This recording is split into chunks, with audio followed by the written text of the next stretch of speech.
건강한 한 주 보내셨습니까? 생방송 건강클리닉 김세희입니다.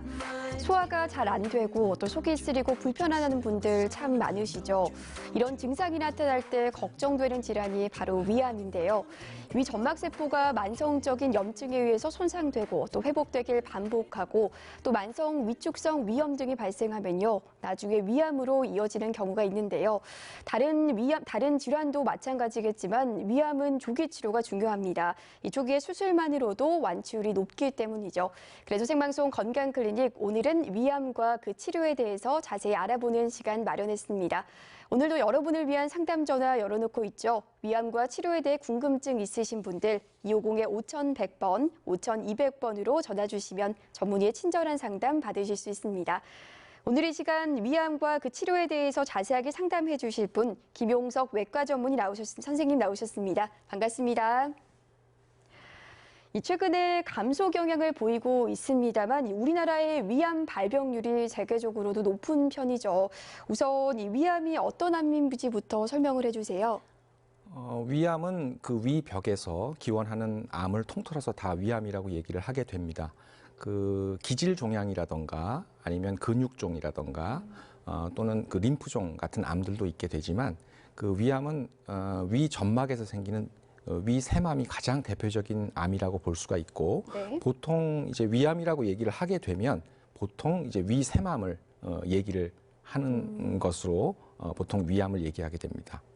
그 위암은 우리나라에서 굉장히 흔한 암에 해당이 되고 인구 10만 명당 한 60에서 70명 정도의 발병률을 보이게 되고 네. 2011년도 성별 주요 암 발생 현황에 따르면 남자에 있어서는 위암, 대장암, 폐암, 간암 순서가 되고 전체 암의 18.5%가 위암에 해당이 되게 됩니다.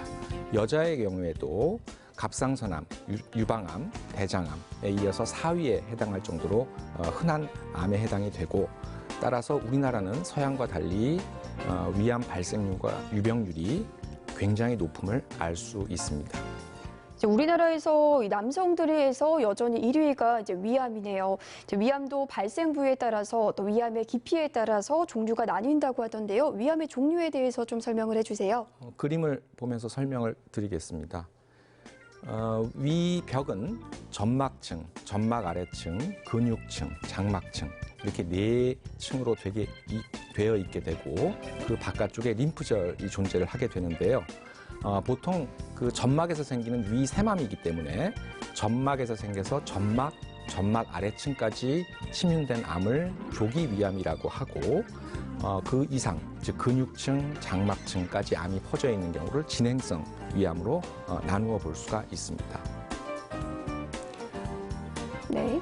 조기 위암의 경우에는 그 림프절 전이와 상관이 없이 즉 점막 아래층에 국한된 경우이고 진행성 위암은 그 이상 퍼져 있는 경우를 진행성 위암이라고 볼 수 있습니다. 이제 위암이 2기나 3기가 되면 림프절 전이가 있다고 하던데요. 이게 좋지 않은 예후인 것 같은데 림프절 전이가 좀 어떤 상태인지 설명을 해주세요. 그 암의 종류에 따라서 그 암이 퍼지는 그 양상이 많이 다르게 되는데 특히 위암의 경우에는 그 위 주변에 있는 림프절로 전이를 하는 특징을 가지고 있습니다. 특히 조기 위암이라 할지라도 전체 환자의 약 그 10% 정도에서 그 림프절 전이를 보이는군요.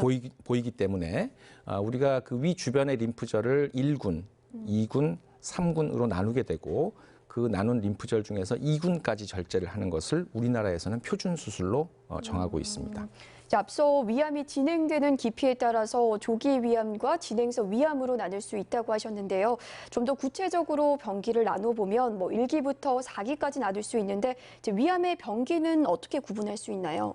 다음 그 그림을 보면서 설명을 드리도록 하겠습니다. 그 위암의 병기는 위절제술 후에 시행되는 조직 검사에 따라 결정되게 되는데 원발암의 침윤 깊이 그리고 주변 림프절 전이 유무 그리고 그 다른 장기로의 원격 전이 유무 이 3가지를 통합을 해서 위암의 병기를 결정을 하게 됩니다. 네. 위암의 병기는 1기부터 4기까지로 분류를 하게 되는데 4기로 갈수록 그 예후가 안 좋게 되고 1기의 경우에는 5년 생존율이 약 95%, 2기의 경우에는 약 75%, 3기의 경우에는 약 50%, 4기의 경우에는 약 8% 정도로 워낙 그 우리나라에서 흔한암에 해당이 되기 때문에 그 미국이나 일본 등 주요 선진국보다는 높은 그 생존율을 보이고 있습니다. 이 소화가 계속이 안 되거나 뭐 구역질이 난다거나 뭐 위 기능이 나빠졌을 때 혹시 위암이 아닐까 이렇게 걱정하시는 분들 계시거든요. 이 위암의 증상은 어떻게 나타나나요? 다음 그림 보면서 설명을 드리겠습니다. 위암은 특히 조기 위암의 경우에는 약 80%의 환자에 있어서 증세가 없는 경우가 대부분입니다. 그래서 증세만을 가지고 그 위암을 진단하거나 또는 그 소화성 궤양이라든지 위염과 같은 그 양성 질환과의 감별이 어렵기 때문에 주기적으로 내시경 검사를 받는 것이 무엇보다 중요하고 위암이 조기 위암에서 진행성 위암으로 많이 진행이 된 상태가 되게 되면 체중 감소, 복통, 오심, 구토, 식욕 감퇴, 연하곤란, 위장관 출혈 등의 증세들이 나타날 수 있습니다. 이제 초기에는 별다른 증상이 없기 때문에 이 주기적인 검사가 이제 무엇보다 중요할 텐데요. 이 위암의 원인은 어떻게 볼 수 있을까요? 그 위암은 어떤 단일 원인으로 발생한다기보다는 여러 가지 원인이 복합적으로 작용을 하는 것으로 알려져 있게 되고 가장 중요한 것은 바로 식습관입니다.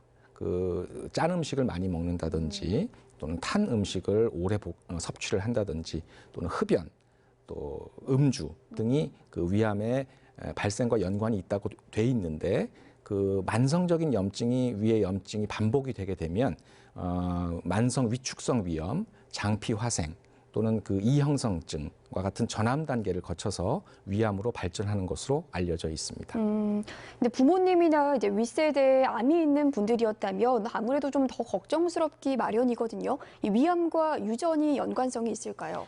그 유전성 경향이 있는 암들이 있지만 위암의 경우에는 유전성 경향은 약 1% 미만으로 아주 극히 일부분이라고 볼 수가 있고 물론 그 위암이 있는 가족 내에서의 발생 빈도는 약 3배 정도 증가하는 것으로 알려져 있지만 이것은 유전적인 성향이라기보다는 그 같은 그 식습관을 공유하는 가족 그 비슷한 음식 습관에 따라서 기인되는 것으로 알려져 있습니다. 유전보다는 이 식생활 습관이 더 영향을 미친다고 보면 되겠는데요. 이 암이 이 조기 발견이 무엇보다 중요한데요. 이 위암은 위내시경 검사를 많이 하기도 하고요. 그 외 다른 방법으로 검사를 받기도 하는데 이 진단 방법에 대해서 좀 자세히 설명해 주세요. 다음 그림 보면서 설명을 드리겠습니다. 네. 그 위암을 진단하는 방법은 크게 그 상부 이장관 조영술하고 위내시경이 있는데 가장 기본적이고 유용한 검사는 조직 검사가 가능하기 때문에 위내시경 검사라고 볼 수가 있습니다. 최근에는 색소액을 이용해 점막 색소의 변화, 요철 등을 보기 쉽게 하는 색소 내시경, 그리고 내시경 초음파 등 그 특수 내시경의 발달로 인해서 그 전암 병변의 발견 및 조기 진단이 이전에 비해서는 굉장히 쉬워졌습니다. 따라서 적절한 약물 치료에도 소화기 증상이 지속되거나 반복되는 경우에는 나이에 상관없이 내시경 검사가 필요합니다. 특히 40세 이상이 되게 되면 특별한 증세가 없더라도 2년에 한 번은 내시경 검사를 받는 것을 권고하고 있습니다. 네, 40대 이후에는 2년마다 한 번씩 주기적으로 검사를 받아야 한다는 점 꼭 기억해야겠습니다. 생방송 건강클리닉 오늘도 여러분을 위한 상담 전화 열어놓고 있죠. 위암과 치료에 대해 궁금증 있으신 분들 250-5100번, 5200번으로 전화 주시면 전문의의 친절한 상담 받으실 수 있습니다. 연결된 전화 받아보도록 하겠습니다. 여보세요? 여보세요? 네, 안녕하세요. 네, 안녕하세요. 네, 어떤 점 궁금하셔서 전화 주셨나요? 저는 저번 4월 4일 날 그 위내시경 검사를 했는데요. 네. 양성 질환으로 판정이 나왔는데 그 내용이 뭐냐 하면 위축성 위염, 또 식도염, 정상피 화생이라고 이렇게 되어 있어요. 그래서 이게 무슨 말인지, 그리고 이게 제가 평소에 소화도 조금 잘 안 되기도 했어요. 그리고 많이 먹지를 못하고 소식을 하고 대신 뭐 술, 담배라든가 밀가루 같은 거 이들 안 먹거든요. 근데 이런 증상이 와서 그리고 좀 많이 먹었다 하면 토해요. 그래서 아마 이렇게 식도염이 온 것 같은데 어떻게 치료를 해야 되며 이건 암하고 무슨 상관이 있나 싶어갖고요. 한번 여쭤보려고요. 네. 식도염의 경우에는 물론 오래 식도염이 반복이 되게 되면 식도암의 그 발생을 증가시키는 것으로 되어 있고 지금 이제 말씀하신 거는 만성 위축성 위염, 장상피 화생이라는 것인데 이것은 아까 제가 말씀드렸지만 그 위에 염증이 오래 지속이 되게 되면 그 발생될 수 있는 전암병변이라고 할 수 있습니다. 물론 요런 만성 위축성 위염이나 그 장상피 화생이 모두 다 암으로 발전되는 것은 아니기 때문에 크게 걱정할 것은 없지만 이러한 그 병변들은 암으로 발전할 수 있는 병변이니까 네. 주기적으로 내시경 검사를 받고 또 제산제 등을 이용해서 치료를 하는 것이 중요하다고 볼 수 있습니다. 네. 감사합니다. 네, 저는 어머니, 이거 엄청 네. 걱정했어요. 또 궁금하신 점은 없으세요? 네. 근데 이렇게 위암 많이 발생 먹고, 가능성이 네네. 네. 있다 해서 좀 1년 후 정기 검사를 또 하라고 이제 권하고 해서 이게 정말 큰 병인가 싶어서 양성 질환으로 나온 게 무서워서 그래 여쭤봤습니다. 네, 알겠습니다. 네, 잘 알겠습니다. 감사합니다. 네, 전화 주셔서 고맙습니다.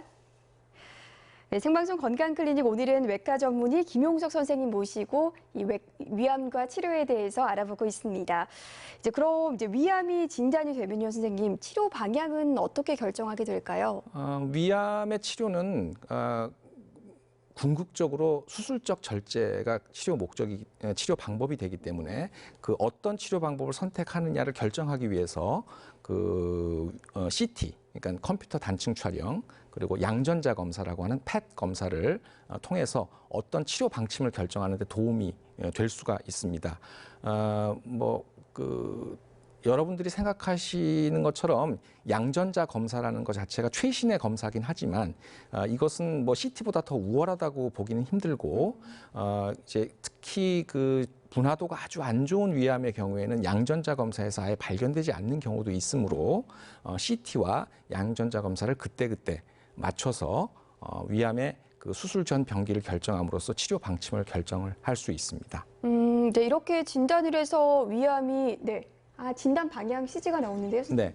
일단 위암이 진단이 되게 되면 아까 말씀드렸던 그 병기 결정 검사를 하게 되는데 병기 결정 검사에는 말씀드렸지만 CT와 양전자 검사가 있게 되고 그 검사를 통해서 임상적으로 1기에 해당이 되게 되면 1기일 경우에 점막에 국한되어 있는 조기 위암이면서 궤양이 없고 크기가 2cm 미만인 분화암의 경우에는 내시경 치료를 우선적으로 선택을 하게 되고요. 그 이외에 1기에 해당이 될 경우에는 나중에 말씀드리겠지만 최소 침습 수술에 적응증이 되게 됩니다. 그리고 임상적으로 2기, 3기, 4기가 되게 되면 물론 그 최소 침습 수술을 할 수도 있지만 개복 수술을 권유하는 것으로 치료 방침을 결정하면 되겠습니다. 이렇게 진단을 해서 위암이 3기나 4기로 나오면 크게 걱정이 될 텐데요. 선생님, 이 3기, 4기도 위암이 완치가 될 수 있을까요? 물론 그 병기가 올라갈수록 예후가 안 좋아지기 때문에 그 1기의 경우에는 5년 생존율이 95%, 2기의 경우에는 75%, 3기의 경우에는 약 50% 정도를 보이지만 그 수술하고 나서 3기, 4기에 있는 환자분들도 추가적인 보조 항암 치료나 방사선 치료를 통해서 생존율의 향상을 꾀할 수 있기 때문에 오랫동안 생존해 계신 분들도 굉장히 많습니다. 그럼 본격적인 위암의 치료 방법들을 좀 살펴볼 텐데요. 일단 이 수술이 가장 중요하겠죠. 위암의 가장 중요한 치료 방법은 수술입니다. 그래서 수술은 우리가 이제 보통 외과적인 수술만을 생각을 하시게 되는데 그것 외에도 그 내시경적인 점막절제술 그리고 점막하 박리술이라고 하는 내시경적 그 치료를 할 수도 있고요. 그것은 아까 말씀드렸지만 그 크기가 작은 점막암 그리고 궤양이 동반되어 있지 않은 분화암의 경우에 시도를 하게 되고 그 이상의 암의 경우에는 그 수술을 받아야 되는데 수술에는 크게 개복 수술과 복강경 수술 또 로봇 수술 같은 최소 침습 수술로 나누어 볼 수가 있습니다. 또 이 외에 수술을 하고 나서 그 생존율의 향상을 위해서 항암 방사선요법을 하는 경우도 있고 수술이 불가능한 환자의 경우에도 항암 치료나 방사선 치료를 통해서 생존율의 향상을 꾀할 수 있습니다. 이제 말씀하신 것처럼 이제 위암의 수술 방법이 참 다양한데요. 오늘 하나씩 짚어보겠습니다. 이제 예전에는 되게 개복 수술을 많이 했잖아요. 이제 어떤 경우에 개복 수술을 하게 될까요? 개복 수술은 그 나온 지가 굉장히 오래된 그 가장 기본적인 수술에 해당이 되게 되고 개복 수술은 주변의 그 림프절을 광범위하게 절제한다든지 또는 그 주변 장기에 침인이 있을 때 췌장이라던가 또는 뭐 간이라던가 이런 곳에 이제 침인이 있을 경우에 같이 절제할 수 있는 장점이 있어서 보통 2기, 3기 정도의 위암 환자에 있어서는 개복 수술을 권유를 하게 됩니다. 그러나 개복 수술의 경우에는 이제 수술 후에 통증이 심하고 그 다음에 소장 폐색증이라던가 상처합병증, 폐합병증의 발생 빈도가 조금 더 높다는 단점이 있습니다. 그렇군요. 최근에는 또 굳이 개복 수술을 하지 않고도요, 이 작은 절제만으로도 암 수술을 많이 한다고 하던데요, 선생님. 이건 어떤가요? 그림을 보면서 설명드리겠습니다. 최소 침습 수술이라고 하는 것은 복강경 수술과 로봇 수술이 있고 복강경 수술의 경우에는 큰 절제를 하지 않고 여러 개의 구멍, 이것을 이제 투관침이라고 하게 되는데 투관침을 통해서 카메라를 넣고 화면을 보면서 다양한 수술 도구 또 초음파 절삭기 등을 이용해서 수술을 하는 방법입니다. 그 조기 위암의 경우에는 개복 수술과 생존율의 차이가 없다는 것이 이미 증명이 되어 있어서 현재 우리나라에서 굉장히 많은 시행 건수를 보이게 있게 되고 기존의 그 개복 수술에 비해서 흉터와 통증이 적고 조기 보행이 가능해서 퇴원 후 일상생활의 복귀가 빠른 그런 장점을 가지고 있습니다. 이제 앞으로는 또 로봇 수술도 많이 이루어질 거다라고 하던데요. 이제 관심을 갖는 분들 참 많을 것 같은데 이 위암의 로봇 수술은 어떻게 이루어지나요? 이제 로봇 수술의 경우에는 이제 로봇 수술이라고 하면 보통 그 일반인들은 로봇이 저절로 수술을 해주는 것이라고 이제 생각을 하시는 경우가 많은데 그것은 아니고 기존의 그 복강경 수술의 단점을 극복하기 위해서 그 일반 복강경 수술과 유사하게 구멍을 만들어서 로봇 팔과 로봇 카메라를 장착을 하게 됩니다. 그리고 그 외과 의사가 콘솔이라는 로봇 조종 공간에 앉아서 그 보통 그 사람의 시야보다 한 10배 정도 확대된 3차원 영상을 보면서 정밀한 수술 시야를 확보해서 하게 되는 수술입니다. 이는 그 이제 첨단 수술 기술의 발전과 더불어 미래의 원격 수술로도 발전을 할 수가 있게 되고 그 복강경 수술과 로봇 수술의 가장 큰 차이점은 수술 도구가 복강경 수술의 경우에는 일직선으로 되어 있는 반면에 로봇 수술의 경우에는 사람의 손과 유사하게 관절이 꺾이는 구조로 되어 있어서 복강경 수술에서 구현하지 못하는 그 움직임을 구현할 수 있어서 그런 장점을 가지고 있게 되고 복강경 수술, 로봇 수술은 이제 환자의 질병 상태 그리고 경제적인 여건 등을 고려를 해서 보통 이제 임상적 1기 환자의 경우에 이제 추천을 하게 됩니다. 네, 로봇 수술이 이제 복강경 수술처럼 구멍을 만들어서 로봇팔과 로봇 카메라를 장착해서 이제 수술을 한다고 하셨는데 기본적으로 복강경 수술이 기본일 것 같은데요, 선생님. 복강경 수술에 대해서 좀 설명을 해주세요. 복강경 수술은 이제 배꼽을 통해서 이제 카메라를 넣고 보통 3개 내지 4개 정도의 투관침을 넣은 다음에 여러 가지 초음파 절삭기 또 이제 스테이플러라고 하는 이제 의료용 봉합기구 등을 이용을 해서 이제 수술을 하게 되고 수술이 끝난 이후에는 그 보통 한 3cm 내지 한 5cm 정도의 절개창을 가한 다음에 띄어낸 위 조직을 꺼내고 그리고 위 공장 또는 위 12장 연결을 하는 수술을 하는 경우도 있으며 또 다른 방법으로는 이제 배꼽 쪽에 한 3cm 정도 절개창을 연장을 해서 이제 배 안에서 연결을 할 수 있는 그러한 방법도 현재 개발이 되어 있습니다. 네, 또 3D 복강경 수술도 선생님 있다고 하던데요. 이 수술 부위를 3D 영상으로 볼 수 있다고요? 복강경 수술이 로봇 수술에 비해서 단점이라고 할 수 있는 것이 이제 그 일반 화면을 보는 평면 화면을 보는 그 수술이라는 단점을 가지고 있는데 이 3D 복강경은 이제 3차원 안경, 3D 안경을 착용을 하고 3차원 영상을 구현하는 3D 복강경 장비를 이용을 해서 하게 되는데 기존의 장비를 이용할 때보다 출혈량을 감소시키고 수술 시간을 단축시키는 장점을 갖고 있습니다. 복강경 수술은 아까도 말씀드렸지만 개복 수술에 비해서 흉터와 통증이 적고 조기 보행이 가능하고 퇴원 후에 그 일상생활로의 복귀가 빠르고 폐합병증과 상처합병증을 줄일 수 있는 장점이 있어서 현재 우리나라에서 폭발적으로 증가하는 추세에 있습니다. 네. 이 생방송 건강클리닉 오늘 여러분을 위한 상담 전화 열어놓고 있죠. 위암과 치료에 대해 궁금증 있으신 분들은 250-5100번, 5200번으로 전화 주시면 전문의의 친절한 상담 받으실 수 있습니다. 연결된 전화 받아보도록 하겠습니다. 여보세요? 여보세요? 네, 안녕하세요. 예, 안녕하세요. 네, 어떤 점 상담 도와드릴까요?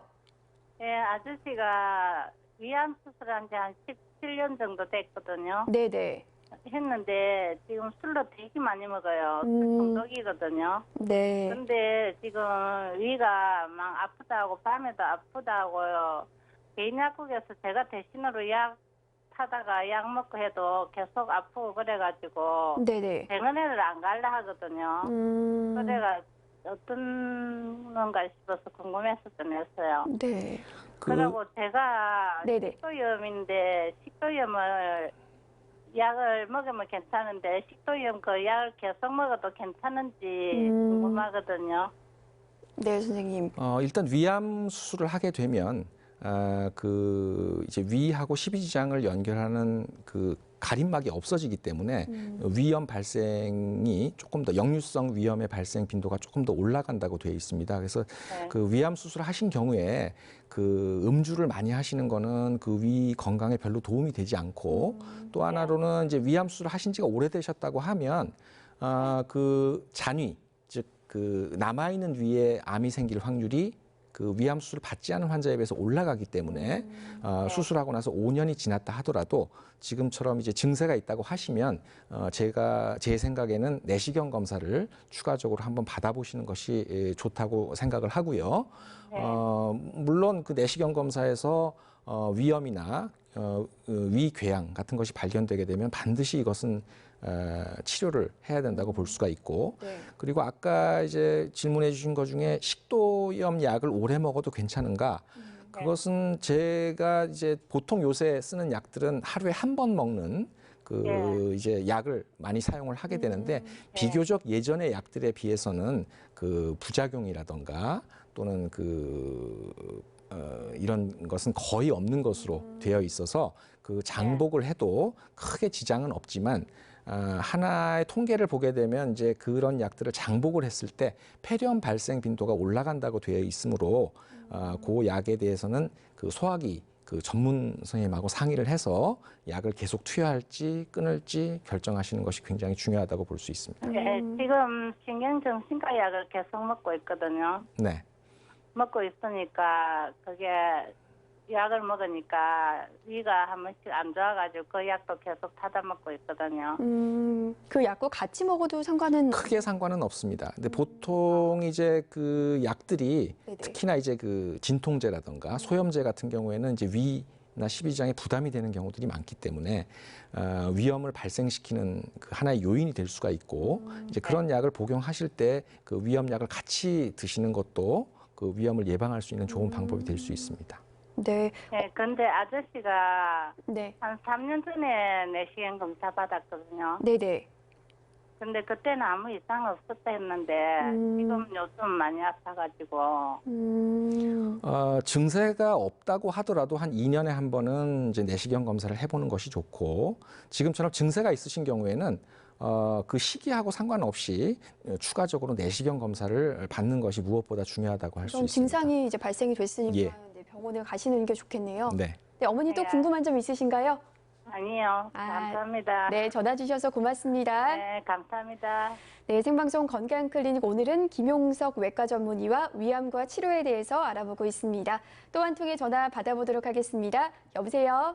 네, 여보세요. 네, 안녕하세요. 네, 예. 네, 어떤 점 궁금하셔서 연락 주셨나요? 아니, 우리 딸이요. 올해 37 되는데 네네. 위암 수술 초기라고 해서 네. 11월 달에 수술을 했거든요. 11월 달에 수술을 했는데 지금도 밥을 소양도 잘 못 먹고 조금 소양도 더 먹으면은 역류로 이렇게 토하는 증세가 조금 있더라고요. 그래가 지금 밥을 그리 많이씩 못 먹죠. 반찬으로만 조금씩 하고 있으니까 살이 네. 한 3, 4kg 빠져버렸거든요. 그래서 5월 달에 수술을 하셨다고 하면 11월 달에 11월 달에 수술을 하셨다고 하면 아직 네. 그 수술한 지 한 5개월, 6개월 정도 된 네. 상태거든요. 예, 이제 예. 그렇게 되면 아직 그 수술 전에 그 드시는 양만큼 돌아오려면 아직 예. 조금 더 시간이 필요합니다. 그래서 보통은 시간에. 6개월에서 한 1년 정도 예. 가 지나야 이제 어느 정도 그 수술 전에 양을 회복을 하게 되는데 예. 그것이 이제 환자분마다 조금씩 틀려서 더 빨리 회복하시는 분들도 있고 예. 아니면은 한 2년 3년 정도 걸리시는 분들도 있습니다. 그래서 예. 그거는 이제 그 수술하신 그 선생님하고 잘 상의를 하셔서 혹시나 이제 그 연결 부위가 좁아졌다든가 뭐 이런 문제도 있을 수가 있기 때문에 이제 그런 거에 대한 검사를 하시고 나서 그런 문제가 아니라고 한다면 조금 더 시간을 두고 지켜보는 지켜봐야 것이 되는군요. 도움이 될 수 있습니다. 2월 달에 가서 검사하니까 정상이 뭐 아무 이상 없다 했는데 또 6월 달에 오라 하더라네요. 그때는 이제 내시경을 다 해보기로 했다는데. 야, 걱정이 그때- 되셔서 전화를 주셨군요. 예, 네. 너무 걱정이 돼요. 딸이 그러니까 네네. 부모로서 너무 걱정이 되거든요. 보통 수술하고 한 2년 정도까지는 한 6개월에 한 번씩 검사를 하는 것이 좋고요.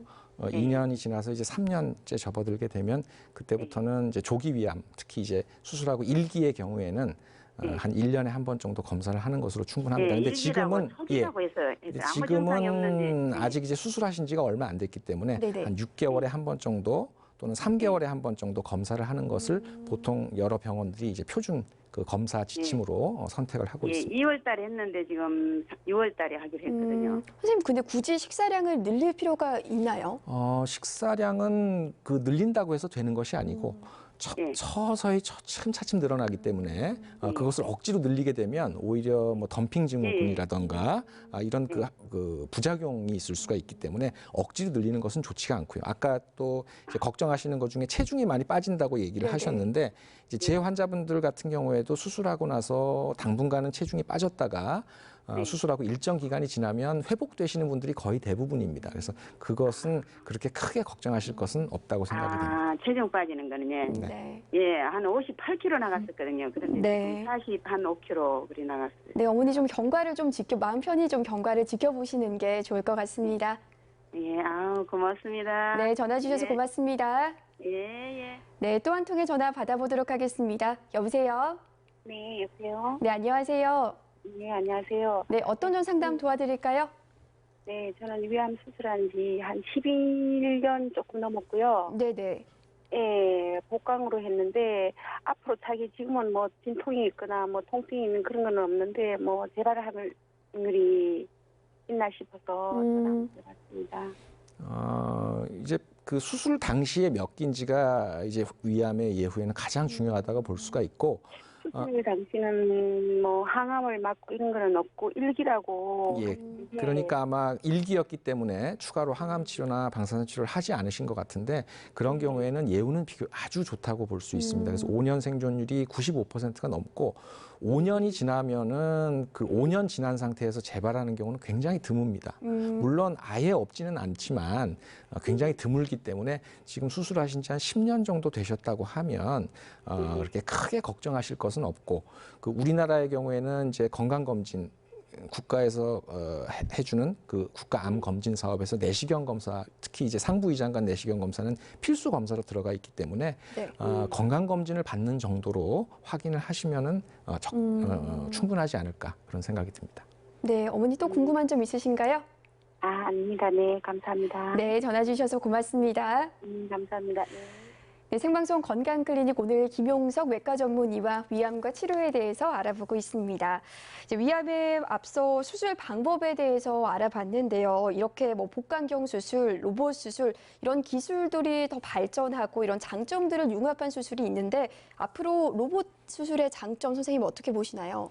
로봇 수술은 아까도 말씀드렸지만 이제 복강경 수술의 단점을 극복하기 위해서 만든 수술인데 가장 큰 장점은 두 가지라고 볼 수가 있습니다. 일단은 그 3차원 영상으로 이제 화면을 보면서 암 조직을 띄어낼 수 있다는 장점이 있고, 그 다음으로는 이제 그 기구가 관절이 꺾이는 사람의 손과 유사한 그 구조를 가지고 있기 때문에 그러니까 복강경으로 잘 닿지 않는 부위의 림프절을 절제하는데 도움이 될 수가 있다고 돼 있고요.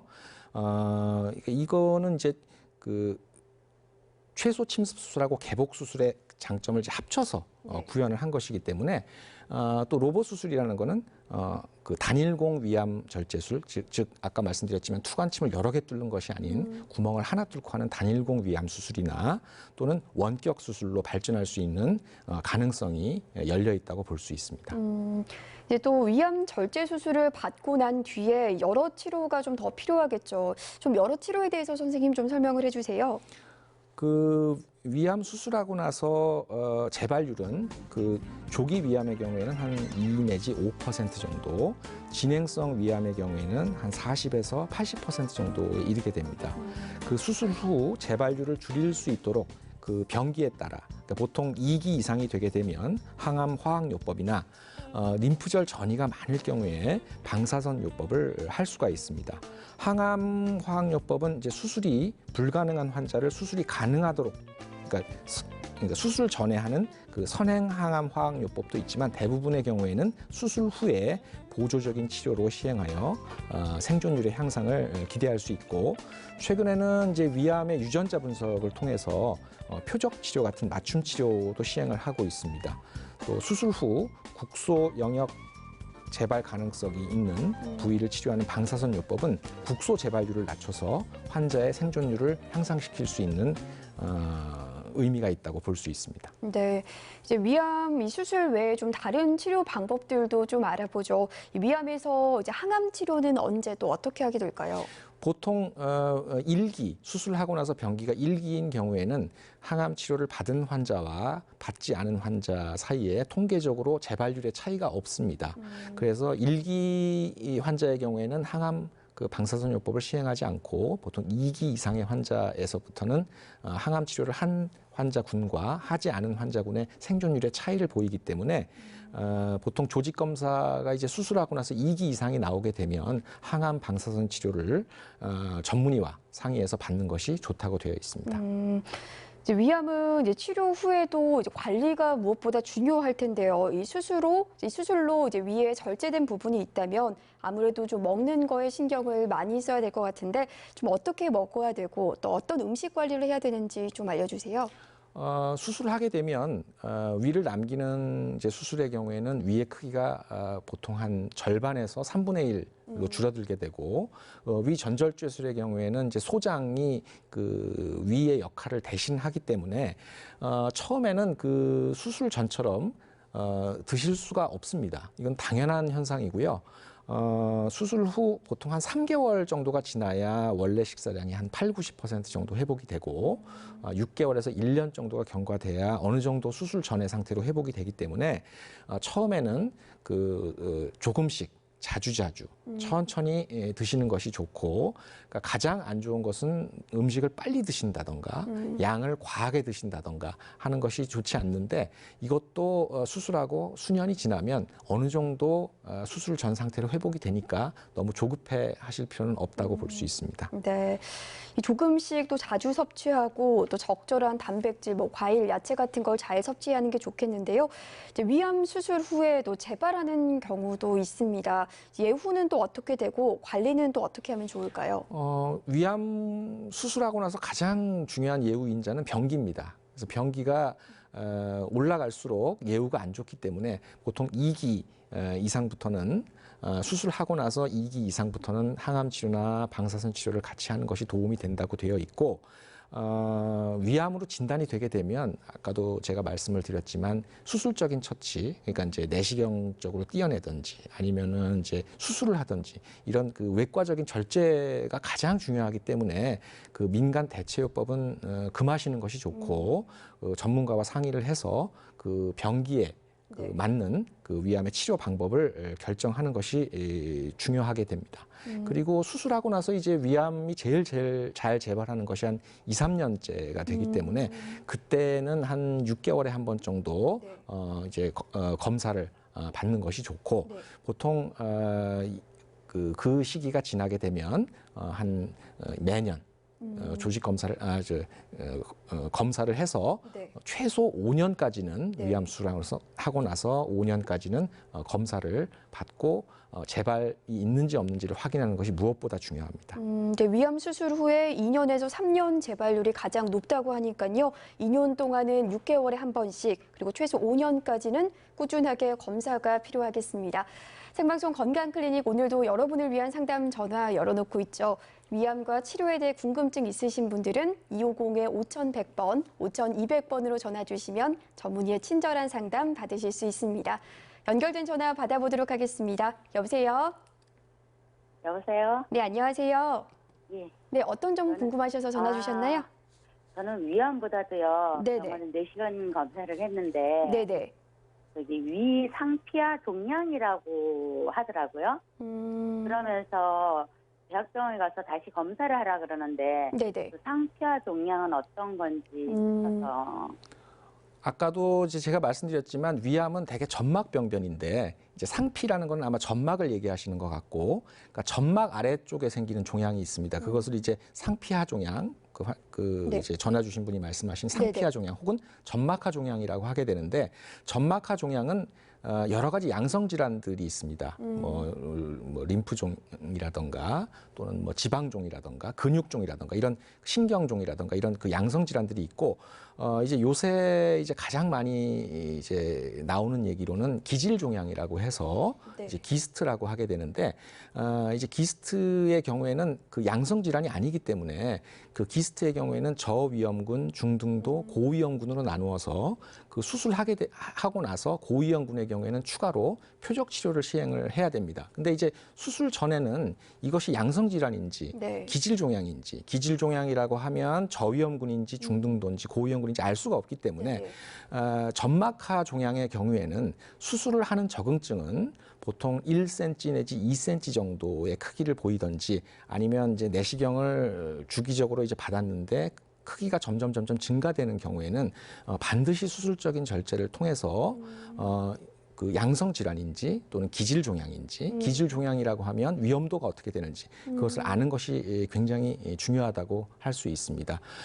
수술은 이제 위암과는 조금 틀리게 그 점막하 종양만 잘라내는 쐐기 절제술이라는 수술을 하게 되기 때문에 그 일반적인 위암 수술보다는 범위가 굉장히 작다고 볼 수 있습니다.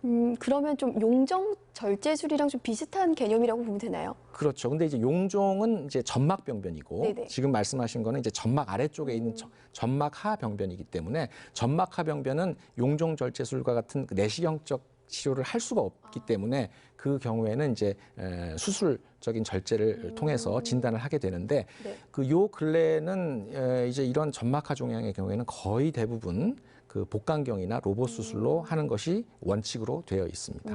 그럼 우선 양성인지 뭐 위험도를 판단할 수 있으려면 우선은 병원을 내원하셔서 그렇죠. 검진이 필요할 것 같아요. 예, 그러니까 크기가 가장 중요하고 그 크기에 맞춰서 치료 방침을 결정하게 되고, 또 하나는 이제 크기도 중요하지만 위치에 따라서 식도 근처에 있든지 아니면은 이제 십이지장에 바짝 붙어 있는 그 위점막하 종양의 경우에는 쐐기 절제술이 힘들 수가 있고, 그 경우에는 위암 수술과 유사하게 위의 일부분을 절제해야 되는 경우도 있을 수 있습니다. 네, 어머니 또 궁금하신 점 있으신가요? 아니 그래가지고 네네. 대학병원에 가서 꼭 검사를 해야 되는 거죠. 뭐 크기가 어느 정도인지는 제가 지금 알 수가 없는데 크기가 크다 그러더라고요. 크기가 크면 반드시 떼어내서 조직 검사를 하는 것이 좋고 아까 말씀드렸지만 기질 종양인 경우에는 크기가 클수록 위험도가 올라가게 됩니다. 그래서 보통 한 2cm 정도 이상부터는 무조건 이제 수술을 증세가 없더라도 수술을 권하게 되고 6cm가 넘어가는 종양의 경우에는 복강경 수술로 힘들 수가 있기 때문에 더 크기가 커지기 전에 치료를 하는 것이 좋다고 볼 수 있습니다. 네, 어머니 좀 도움. 네. 제가 원래는 위궤양이 계속 검사할 때마다 있었어요. 근데 검사할 때마다 위궤양이 있었는데 이번에는 위궤양이 속이 너무 아파서 갔는데 위궤양이 없고 이 상치한 동양으로 나오더라고요. 그래서 어떻게 위궤양은 그냥 없어져 약을 안 먹었는데도 그냥 없어질 수도 있는가? 위궤양은 이제 보통 얘기하시는 소화성 궤양을 얘기하시는 건데 이제 소화성 궤양 같은 경우에는 사실 그 소화성 궤양이 암으로 발전되지는 않습니다. 양성 질환이기 때문에 이제 충분한 약물 치료를 통해서 얼마든지 회복이 되실 수가 있는 것이고 자연스럽게도 뭐 약물 치료를 안 하셨다 하더라도 드물게는 없어지는 경우도 있습니다. 그러나 이제 반드시 감별해야 되는 건 뭐냐면 그 위암의 경우에도 궤양이 생길 수가 있기 때문에 이것이 양성 궤양인지 악성 궤양인지를 판별하는 것이 중요한데 지금 봐서는 치료를 안 하고도 없어졌다고 하면 사실 암이라고 보기는 힘들고 그 일반적인 양성 소화성 궤양이라고 볼 수 있습니다. 네, 어머니 또 궁금한 점 있으신가요? 예, 잘 알았습니다. 네, 전화 주셔서 고맙습니다. 네, 감사합니다. 네, 생방송 건강클리닉 오늘 김용석 외과 전문의와 위암과 치료에 대해 알아보고 있습니다. 또 한 통의 전화 받아보도록 하겠습니다. 여보세요? 여보세요? 네, 안녕하세요. 예, 반갑습니다. 네, 어떤 점 궁금하셔서 연락 주셨나요?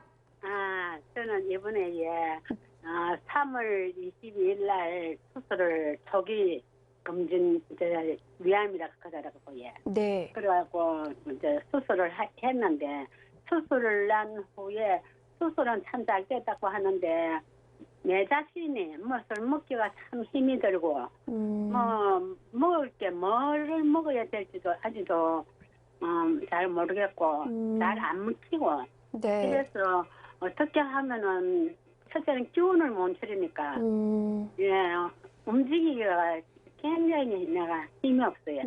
그래서 어느 정도 어떻게 해야 네. 조금 먹고 이겨나갈 수 있었는지 그게 궁금해서 전화했습니다. 네. 수술을 이제 3월 달에 하셨다고 하면 지금 예. 일단 수술하신 지가 뭐 한 달 남짓 정도 되기 때문에 아직 너무 욕심을 내실 필요는 없고요. 예. 단 하나는 이제 환자분들이 음식의 종류를 많이 생각을 하시는데 제 생각에는 음식의 종류보다는 네. 먹는 속도 그리고 양 자체가 굉장히 중요합니다. 그러니까 지금은 천천히 조금 자주 드시는 방법밖에 없고 위를 남기는 아전절제술을 했을 경우에는 보통 하루에 6끼 정도 드시는 게 좋다고 말씀을 드리고 위 전절제술의 경우에는 보통 9끼 정도 드시는 게 좋다 이렇게 말씀을 드리는데 그것도 이제 어느 정도 회복이 되려면 한 3개월에서 한 6개월 정도는 돼야 이제 어느 정도 식사량이 증가를 하게 되고요.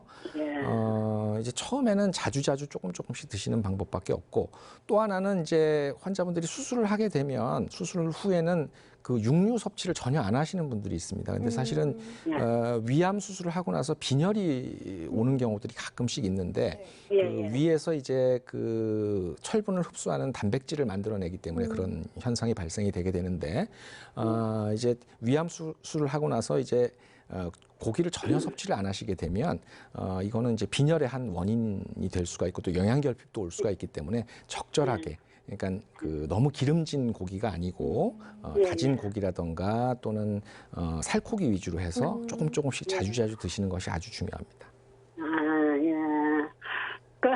네. 그런데 죽을 먹으러 갔는데 죽이 안 넘어가서 밥을 이제 모르게 해가지고 그래도 약간 작은 게 넘어가기 때문에 된장을 찢어가지고 싱겁게 찢어가지고 지도 먹고 있거든요. 네. 사실은 너무 자극적인 음식은 피해야 되겠지만 지금은 이제 수술한 지 1개월밖에 안 됐기 때문에 많이 드시고 그 영양을 섭취하는 것이 중요하기 때문에 너무 싱겁게 드시는 것 자체도 문제가 될 수 있습니다. 그래서 어느 정도 입맛에 맞춰서 지금은 먹는 양에 좀 더 집중을 해서 드시는 것이 더 중요하다고 볼 수 있습니다. 예, 감사합니다. 네, 어머니 또 궁금한 점 없으신가요? 그 정도 못했습니다. 아, 네, 그러세요? 네, 전화 주셔서 고맙습니다. 네, 감사합니다. 네, 오늘 위암과 치료에 대해 이제 궁금증 있으신 분들은 250-5100번 또 5200번으로 전화 주시면 전문의의 친절한 상담 도와드리도록 하겠습니다. 네, 오늘 김용석 외과 전문의와 위암과 치료에 대해서 지금 알아보고 있는데요. 아무래도 이제 위암 예방을 위해서는 올바른 식습관, 또 금연, 음주, 이렇게 금주 이런 기본적인 생활 습관이 중요할 것 같은데요. 선생님, 위암을 예방하는 방법 좀 알려주세요. 위암의 발생하고 가장 큰 관계가 있는 것은 아까도 말씀드렸지만 식습관입니다. 그래서 이제 물론 그 짠 음식이나 탄 음식을 과도하게 섭취하는 것은 좀 피해 주셔야 되고, 그 다음에 채소와 과일 섭취를 늘릴 경우에 위암 발생을 감소시키는 효과가 있다고 보고가 되어 있기 때문에 채소와 과일 섭취를 늘리고, 그리고 금주, 금연을 실천하는 것이 무엇보다 중요하고, 또 너무 특정 음식만 고집하거나 너무 아까도 말씀드렸지만 지나치게 채식 위주로 하게 되면 그 영양 결핍이 올 수 있기 때문에 골고루 이렇게 드시는 것이 좋다고 볼 수 있습니다. 이제 건강한 생활 습관을 잘 지키는 게 이제 위암의 1차적 예방 방법이라면요. 위암을 조기에 발견하는 것, 이게 2차적 예방법이 되겠죠. 위암의 조기 발견에 있어서 가장 중요한 검사는 바로 내시경 검사이고, 이제 우리나라 아까도 말씀드렸지만 우리나라에서 가장 흔한 암에 해당이 되기 때문에, 또 조기 위암의 경우에는 80% 정도가 증세가 없기 때문에 증세를 가지고 내시경 검사를 하는 것이 아니고, 이제 국가 암 검진 사업의 일환으로서 보통 40세가 넘어가면 한 2년에 한 번 정도는 반드시 내시경 검사를 받는 것이 좋고, 그다음에 그 아까 전화 주신 분의 경우처럼 만성 위축성 위염이나 또는 이제 그 장피화생 같은 이제 전암성 병변이 있는 경우에는 조금 더 자주, 그래서 1년에 한 번씩 그 내시경 검사, 조직 검사 이것을 실시해서 위암으로 발전되더라도 조기에 발견해서 조기에 치료하는 것이 무엇보다 중요하다고 할 수 있습니다. 네, 이제 소화기 증상에 문제가 있거나 40세 이후에는 꼭 2년에 한 번씩은 주기적으로 검진을 받아보는 게 좋겠습니다. 네, 전화 받아보도록 하겠습니다. 여보세요? 네, 안녕하세요. 네, 어떤 점 궁금하셔서 전화 주셨나요? 궁금하고 우리가 13년 전에 위암 수술을 했는데 요번에도 초기에 위암을 또 발견을 해가 복강경 수술을 했어요. 네, 2차적으로 그럼 수술 2번을 하셨네요. 예. 네네네.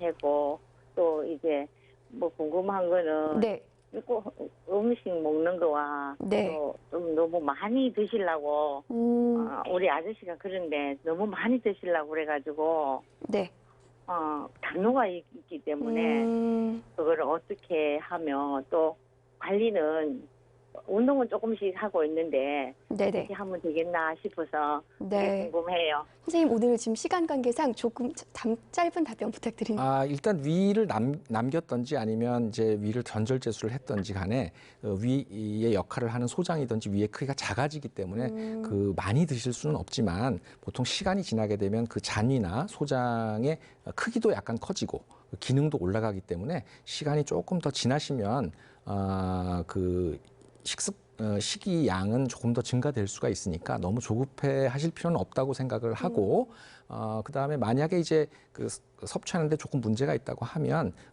그 배출 촉진제, 위장관 배출 촉진제나 아니면 이제 소화제 같은 것들이 일부분 도움이 될 수도 있습니다. 네, 어머니, 저희가 시간 관계상 여기까지만 하고요. 전화 끊으시지 마시고 저희가 방송 후에 또 연락드리도록 하겠습니다. 전화 주셔서 고맙습니다. 감사합니다. 네, 선생님, 이제 마지막으로 이제 시청자 여러분들께 마무리 말씀 부탁드립니다. 위암은 우리나라에서 가장 흔한 암에 해당이 되고, 가장 중요한 것은 조기 발견해서 조기 치료하는 것이 예후에 있어서 가장 중요하다고 볼 수가 있고, 또 진행성 위암이라 하더라도 현재는 그 방사선 치료나 또는 이제 항암 화학요법을 통해서 생존율의 향상을 기할 수 있기 때문에 민간 대체요법은 피하시고 위암으로 진단을 받게 되면 전문의와 상의를 해서 그 치료 방침을 결정하는 것이 가장 중요하다고 볼 수 있습니다. 네, 선생님 오늘 말씀 고맙습니다. 네, 미세먼지가 우리 몸속으로 들어오면 이 면역세포가 이 먼지를 제거하기 위해서 염증을 일으키게 되는데요. 그래서 알레르기성 결막염, 비염, 강양면, 기관지염 같은 것이 발생할 수 있는데요. 아직도 이제 미세먼지가 심한 날에는 이제 신경 쓰지 않으시고 활동하시는 분들 참 많으신데요. 미세먼지 차단 마스크 꼭 챙기시고요. 외출은 되도록 삼가하시는 게 좋겠습니다. 생방송 건강클리닉 오늘 여기서 인사드리겠습니다. 시청해주신 여러분 고맙습니다.